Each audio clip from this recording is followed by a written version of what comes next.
saga between Bruce Ohr and Christopher Steele. Now, for nearly 2 weeks, we have been showing you dozens of communications between Ohr, who was once the fourth highest-ranking person at Obama's DOJ, and ex-foreign spy Christopher Steele.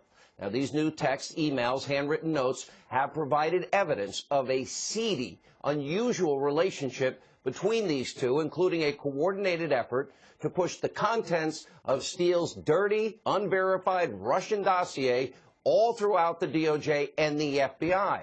And just tonight, Sarah Carter has uncovered one more handwritten memo from Bruce Ohr recording a phone conversation that he had with Christopher Steele. In the memo, Ohr writes that Steele is, quote, very concerned about the Comey hearing and afraid they will be exposed. Now, this is on top of the text that Sarah first revealed right here last night, showing that Steele was concerned about whether or not, plural, firewalls will stay intact ahead of Comey's upcoming hearing. So you have Christopher Steele worried about being exposed, and for good reason. After all, it was Christopher Steele. He worked on Hillary Clinton's op research team in 2016. He put together the Clinton bought and paid for dirty Russian dossier full of Russian lies, salacious, unverified, uncorroborated. Even Steele himself wouldn't stand by it. Under oath in Great Britain, he said, well, it may not be true at all. It's raw intelligence. It was Christopher Steele who then used Bruce Ohr to spread all this Russian propaganda throughout the highest levels of our federal government and to you, the American people.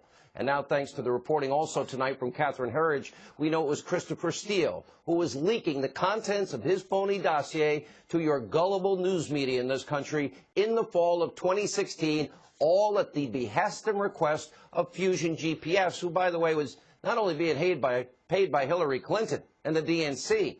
We now know Fusion GPS. Oh, remember that Russian lawyer? The one that was in the infamous Trump Tower meeting? Oh, yeah. She was paying Fusion GPS. And by the way, don't forget Simpson met with the lawyer both before and after that meeting at Trump Tower. And we know Christopher Steele and Simpson were clearly pushing their Russian lies. They all knew it was total BS. By the way, that's why Steele wanted the firewall. That's why he's scared to death he will get caught. Now, in a moment, Sarah Carter and Catherine Herridge will join us for a full report. But first, let's take a deep dive into President Trump's very important security clearance review and several current and former high-ranking officials. Now, yesterday, the president stripped top-secret access from Comrade John Brennan, and for good reason. Now, last night, as we demonstrated how Brennan clearly violated the CIA policy, it says, quote, in the case of former CIA directors, the agency holds that their security clearance and renews it every 5 years for the rest of their lives. However, that requires former CIA directors to behave like current CIA employees. Well, that's not Brennan. Now, he also used his security clearance to validate conspiracy theories that he's regularly pushing and getting paid for on MSNBC, and leaking, of course, sensitive information to the general public as it relates to the dossier through Harry Reid, then to a letter public that's made to Comey. But the mainstream media, they don't care about the truth or any of this. Some are now actually claiming John Brennan's First Amendment rights are infringed. He's on TV 24/7. What are they talking about? Take a look. This is a dictatorial exercise of power that should frighten and call on all Republicans to say, Mr. President, you cannot do this. You are trying to inhibit the free speech of people who may be in opposition to you. To use this kind of punishment to chill speech is a violation of the First Amendment. I mean, this is a striking move towards authoritarianism. You know, this is what dictators do. They shut down the press, they shut down dissent, they jail their opponents. Or in this case, they steal their security clearance. What happened here was a pure authoritarian act from an intemperate president who wanted to punish one of his critics. Nothing more, nothing less. The White House is threatening him right now by taking away his security clearance. They've already great. It doesn't influence my commentary. But they've already taken it away from John Brennan. So doesn't that say to everybody else, shut your mouth? This is all dumb, ignorant, and frankly, patently absurd, as John Brennan continues to spew his anti-Trump hatred all over Conspiracy TV, MSNBC. Oh, one other important point. A security clearance, for those of you that have never read the Constitution and claim you're a journalist, it's not a constitutional right. It's a privilege. And according to the U.S. Supreme Court, Navy v. Egan, A U.S. president has the authority to revoke any clearance with or without stated reason. Currently, the administration is reviewing the status of 9 clearances. Now, with the help of our good friend, Fox News legal analyst Greg Jarrett, let's break down why each of the people you see on the screen should be in serious jeopardy of losing their secret access. Tonight, we start with James Clapper. Without a doubt, he should be stripped of his security clearance as soon as humanly possible. He, like Brennan, also misuses his clearance to validate and also monetize his hatred of President Trump every time he's on TV. Brennan on Conspiracy TV, MSNBC, Clapper doing the same thing on fake news CNN. Take a look. The values, standards, the institutions that I and others spent the major part of our professional lives defending and upholding are under assault by our very own president. That I really do wonder whether the Russians have something on him. I really question his ability to, his fitness to be in this office.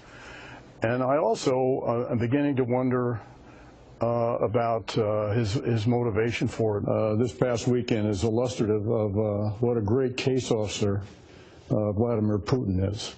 He knows how to handle an asset, and that's what he's doing with the president.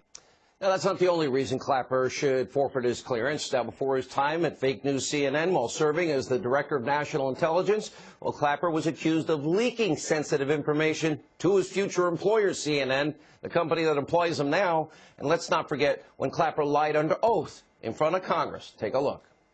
Does the NSA collect any type of data at all on millions or hundreds of millions of Americans? No, sir. It does not. Not wittingly. There are cases where they could inadvertently, perhaps, collect, but not wittingly. Now, of course, we know that the exact opposite is true. The NSA was collecting the data. He knew about it.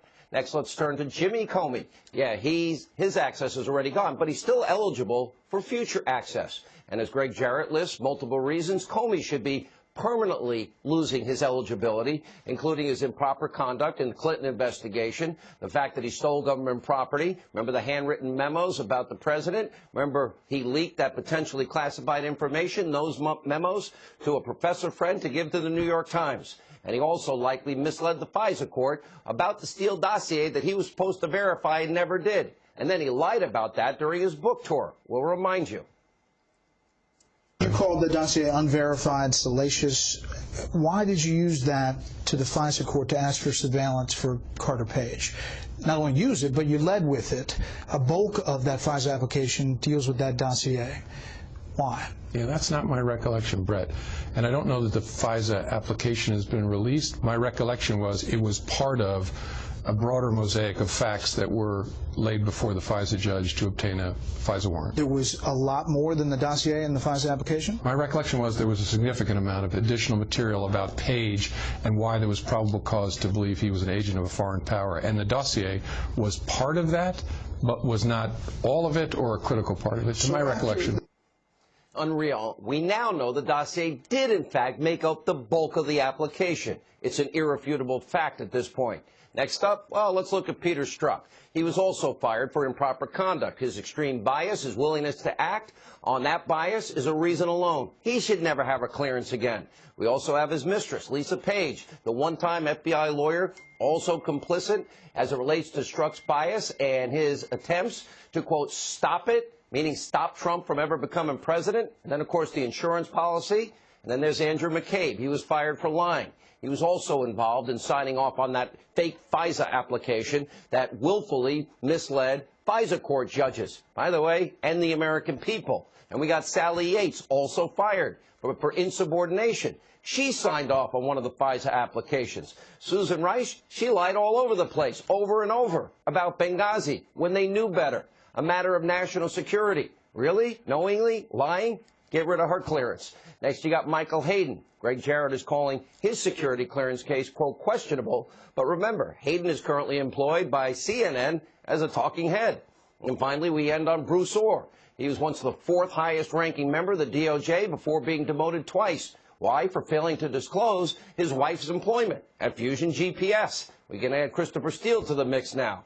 In fact, Orr was actively working on an investigation into Trump-Russia collusion while his wife was being paid by the Clinton campaign to dig up dirt on Trump. Orr appears also to have filed a false financial disclosure report in order to prevent the government from knowing the true nature of his wife's work. In moments, Greg Jarrett will join us with more analysis, but without a doubt, the Trump administration was right in the case of Brennan and now should revoke all of these clearances as soon as possible. All right, now we turn to our daily roundup of the most deranged Trump haters, and tonight we're featuring this absurd comment. Yeah, once again, Conspiracy TV, MSNBC. Take a look. I like the idea that you know, you use the examples, the bad example of like what would be the core that would say it was okay for Donald Trump to dissolve media institutions because media institutions are super unpopular. I would like a pollster to test this question. How many people in the Republican Party think that it would be okay for Donald Trump to dissolve their own grandparents? I'm virtually certain that if it was a Donald Trump related question, you'd get like 10% that would be like, Donald Trump has the power to do whatever he wants, including kill my parents. And today, President Trump gave his own take on the media's Trump derangement syndrome, tweeting, quote, "There is nothing that I would want more for our country than true freedom of the press. The fact is that the press is free to write and say anything they want. But much of what it says is fake news, pushing a political agenda, or just plain trying to hurt people. Honesty wins." Maybe that's why you've made us number one, and we thank you for it. Expect the media's rhetoric, by the way, to get worse and worse as the most important midterms of our lifetime, well, gets closer. We're only 82 days away. This week, Congressman Keith Ellison, he won the Democratic primary in his race to be the next Attorney General of Minnesota, but not without some serious controversy. Ellison's ex-girlfriend, a woman named Karen Monahan, is accusing him of serious domestic abuse, a claim backed up by Monahan's son, who took to Facebook and wrote that Ellison put his mother through, quote, pure hell, and that he had personally seen hundreds of threatening text messages from Ellison, and even a video of Ellison, about 2 minutes long, assaulting his mother, including one instance where he allegedly dragged her by her feet off the bed, all while screaming and cursing at her. Now, these are charges that Ellison vehemently denies, but the DNC is now investigating these claims, and Robbie Mook of the Clinton campaign saying, don't campaign with this guy. We'll keep you posted as this story develops. And finally tonight, we have another update in the trial of the century, Paul Manafort's 2005 tax case and bank fraud case. Well, the jury, they wrapped up day one of deliberations without reaching a verdict. The jury did, however, submit 4 questions to Judge Ellis, including one asking him to define or redefine reasonable doubt. That's maybe a good sign for Manafort, but I caution you. Remember, you can't glean too much from a question of a jury, and over 90% of federal cases result in a guilty verdict. The odds are not in Manafort's favor. Keep in mind, as the media storm ramps up on this case has nothing, zero, Mr. Mueller, to do with Russia. Zero, Mr. Mueller, to do with any collusion. Zero, Mr. Mueller, to do with the 2016 campaign. And zero to do, Mr. Mueller, with Donald Trump. And this all comes as the wife of one of Mueller's targets, George Papadopoulos, who was just on with Tucker, is calling for her husband to scrap that plea deal that he made with Mueller and sue the government.